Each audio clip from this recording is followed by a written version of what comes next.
Que felicidade, né, Eduardo? Você está trabalhando, teu time marca saída de bola lá na frente, desarma, sai em velocidade para o ataque. Esse time já tem a cara do Eduardo Barroca? Porque onde você trabalhou, se bota sempre o time para frente, né? Bem, boa noite.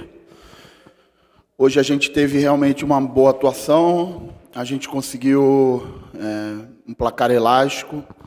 Além dos gols, a gente criou bastante situação de gol, principalmente no primeiro tempo. Tivemos oportunidade de vir para o intervalo com uma distância maior com relação ao adversário, com placar mais ampliado. E foi uma boa atuação da equipe em termos de agressividade, de marcação-pressão, de controle e aproveitamos bem as oportunidades de gol. Sobre a equipe, já está em um nível que me agrade, evidente que ainda não, porque a gente ainda tem muito pouco tempo de trabalho, existem uma série de questões que a gente precisa evoluir em curto, em médio e longo prazo, existem questões que a gente consegue evoluir em curto prazo, existem outras questões que a gente realmente precisa de tempo, precisa de repetição, precisa que as situações aconteçam no jogo para a gente treinar mais vezes. Então, dentro daquilo que eu imagino de uma equipe de um nível alto, porque um nível perfeito não existe. Isso está sempre em constante evolução, mas a gente ainda está bem distante daquilo que a gente pode atingir pelo potencial dos jogadores, por aquilo que eles estão trabalhando. Então, a gente ainda tem um caminho longo a percorrer, a gente ainda precisa crescer individualmente, coletivamente, para atingir um bom nível. Barroca, hoje, teoricamente, você colocou provavelmente quase o time ideal, né? Talvez o William Matheus ali, você utilizou o Cazu hoje. Queria que você falasse um pouco sobre isso, né? Esse entrosamento que você começa a ganhar pensando em Copa do Brasil, e daí a importância, né, de um placar tão elástico, né? O time jogando bem, o time atacando, o time agredindo bastante, pensando também na Copa do Brasil, mas a importância de ter esse time titular e ele jogar bem e golear. Eu tinha falado lá no início, na minha chegada, que eu dividi esse primeiro momento do ano do Coritiba em 3 etapas. E agora, na quarta-feira, a gente está fechando a primeira etapa, que envolvia a preparação inicial, 6 jogos do Campeonato Paranaense e uma fase de Copa do Brasil. Dentro dessa primeira etapa, se eu não me engano, eu utilizei 27 jogadores. Eu consegui tentar equalizar a carga de todos os jogadores para que eu pudesse cobrar a intensidade do jogo que eu acredito. E hoje foi um dia que eles conseguiram colocar em prática num nível bom. Evidente que a gente tem ainda uma série de coisas para melhorar, para corrigir, para ajustar, para cobrar deles. Mas assim, o principal, principalmente dessa vitória de hoje, é que ela é toda dos jogadores. O mérito é deles porque eles estão se entregando nesse nível de intensidade. Não é muito confortável para o jogador trabalhar marcando dessa forma, cria desconforto para eles, mas eles compraram a ideia, eles estão disponíveis para isso. Então, eu estou bastante satisfeito com a forma como a equipe está trabalhando, a gente como grupo está se formando, todo mundo se respeitando, os jogadores entendendo a briga interna, entendendo as disputas, e eles sabendo que dentro de campo é que as coisas vão se resolver. A gente estando com essas competições internas fortes, com um grupo bem coeso e trabalhando numa intensidade alta, a tendência é que a gente consiga uma caminhada melhor. E é nisso que eu acredito. Barroca, os 3 gols e as atuações, e também os gols que o Rui marcou nesses 2 jogos, o credenciam ele para ser titular no jogo contra o Manaus. E uma segunda questão, queria que você analisasse o Rafinha. O Rafinha, quem estava aqui, tomou um susto no fim do ano passado, numa coletiva, ele chegou e falou que talvez se aposentasse. E aí mudou de ideia, enfim, decidiu continuar jogando, tem contrato. Acho que as contas começaram a chegar, ele pensou 2 vezes. Começou a olhar a planilha do Excel lá. Ex-jogador não ganha menos, né? Queria que você analisasse aí o Rafinha e falasse do Rui também, por favor.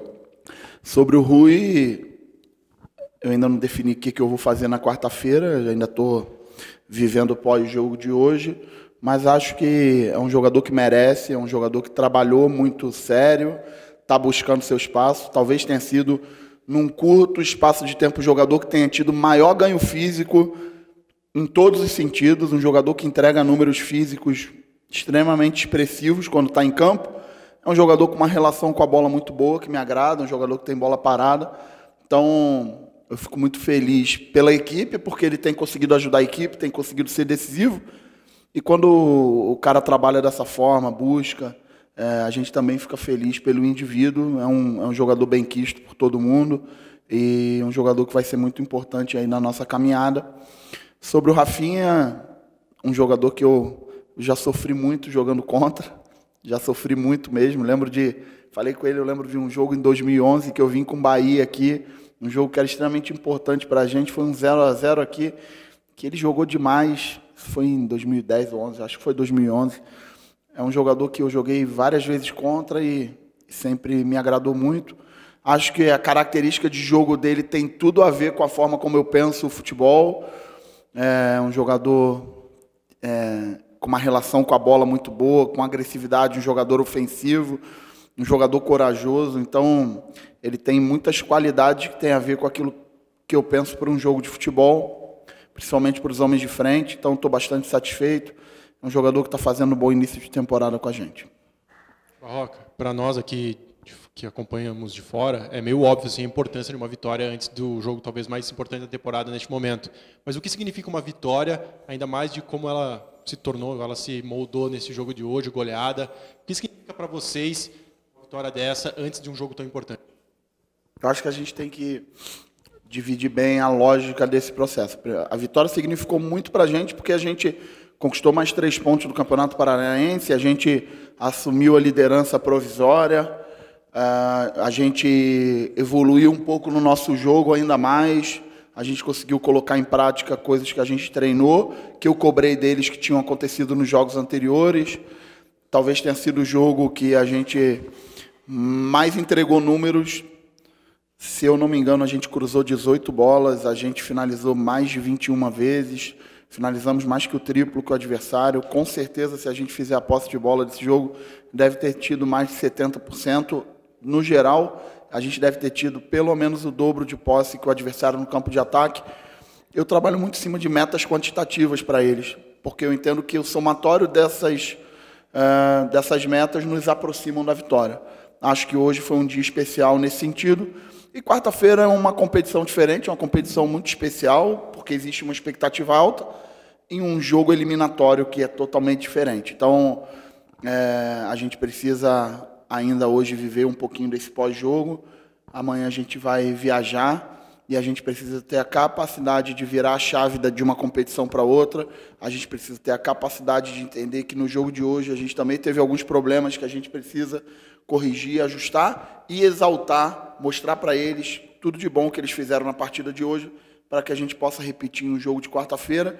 É um jogo com característica diferente, um jogo eliminatório. A gente viu aí na primeira rodada que equipes grandes, tradicionais, tiveram problemas. Então, a gente precisa estar muito bem preparado para esse jogo de quarta-feira. Barroca, você está dando oportunidade para todo mundo. Tem uma base do chamado time titular. Hoje você poupou o William Matheus e também o Thiago Lopes, que vinham sendo titulares.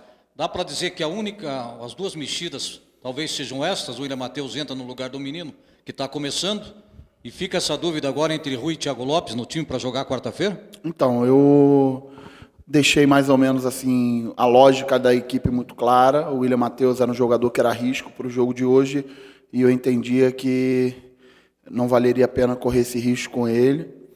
E o Thiago também era um jogador de um risco muito grande. Tinha falado, o Thiago tinha sido o único jogador do nosso elenco que tinha jogado os 5 jogos. Então, o Thiago também era um risco, entrou já na parte final do jogo. Vamos ver como é que a nossa equipe vai se recuperar fisicamente do jogo de hoje. O Patrick teve uma ação lá que chutou a sola de um jogador, terminou o jogo com dor. O Rafinha me pediu para sair logo cedo, depois que a gente fez o 4º gol, o Rafinha me pediu para sair. Então vamos ver como é que eles vão recuperar para a gente definir a equipe para quarta. Pensando até na Copa do Brasil, Barroca, o Coritiba entra classificado, né, digamos assim, empatando um 0-0, e o Coritiba não perde já 19 jogos. Né?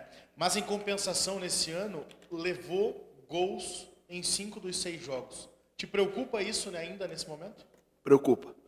Não estou satisfeito, que é uma das coisas que a gente precisa ajustar na nossa equipe. O jogo de hoje, o adversário ele chegou muito pouco para nos fazer um gol, e conseguiu fazer o gol. Se a gente for pegar os números das partidas anteriores, a gente sofreu gols em equipes que nos agrediram um pouco. Então, a gente precisa ser uma equipe que agrida o adversário, que tenha o controle do jogo e que esteja pronta para saber lidar com quando o adversário chegar no nosso gol também, né? Mas são coisas que a gente precisa corrigir. Eu acho que isso aí é muito mais de responsabilidade minha, coletiva, de treinar, de dar os caminhos para os jogadores do que deles. Eu, como treinador, preciso encontrar as soluções, ver o jogo, passar para eles os caminhos para que isso aconteça cada vez menos, porque a gente pode ver aí que nas 6 partidas a gente teve em todas elas um domínio numérico, mas a gente, para o meu gosto, para aquilo que eu entendo que seja o ideal, a gente sofreu mais gols do que eu gostaria. Barroca, queria se fosse possível, te questionar 3 coisas extra-jogo de hoje, que eu acho que são questionamentos que a gente recebe quase todo dia do torcedor. Primeiro, Vanderlei, um jogador que foi decisivo na reta final do ano passado, mas teve 8 jogos o ano inteiro e nenhum como titular. E até agora já passou um mês de pré-temporada, ele não foi relacionado ainda para nenhum jogo. Como é que você está vendo, imaginando utilizar esse jogador? Segundo, Ian Couto, a gente sabe que ele está de volta ao Brasil, quando ele vai estar à tua disposição? Você conta com ele até o meio do ano, quando completa 18 anos, ou não, enfim, você conta ou não com o Ian Couto? Terceiro, já te perguntei uma vez, mas é um assunto recorrente, eu sei que você quer contar com o Jadson. Você acha que está demorando para ele chegar? Você acha que já imagina outro jogador ou esse acerto vai acontecer? Vamos lá. Vanderlei é um jogador que no 2º ou 3º dia de pré-temporada ele sentiu um desconforto na panturrilha. Então, é um jogador que eu, particularmente como treinador, não tive ainda muito contato com ele em campo. Então, as referências dele internas e externas são as melhores possíveis. A gente que acompanha o futebol sabe muito bem da história dele e da capacidade de decisão dele. Então, da minha parte, é um jogador que eu estou numa expectativa muito grande que fique à nossa disposição, à minha disposição, para que eu possa inseri-lo no nível de intensidade que os demais jogadores da posição dele estão. E acho que ele vai nos ajudar na hora que estiver apto fisicamente, porque tem características adequadas para isso. Sobre o Ian, eu ainda não tenho uma resposta fidedigna sobre a possibilidade de utilizá-lo ou não. Até o momento, não estou autorizado a pensar em utilizá-lo em jogos. Acho que o processo contratual ainda não está claro, a ponto da direção do Coritiba me passar assim, pode utilizá-lo normalmente. Ainda não está à minha disposição para pensar em jogos. E sobre o Jadson, a gente tem conversado internamente. Evidente que é um assunto que não deve ser fácil para a direção estar tratando, porque é um jogador de nível muito alto, deve envolver complexidade na negociação que fogem da minha esfera, né? Eu não tenho conhecimento da especificidade da negociação, então acho que não convém assim eu emitir mais alguma opinião. Já falei que é um jogador que eu gosto, que me agrada, é um jogador que eu conheço. Então, acredito que assim que alguma coisa se definir, alguém da direção deva se posicionar de forma oficial aí para vocês.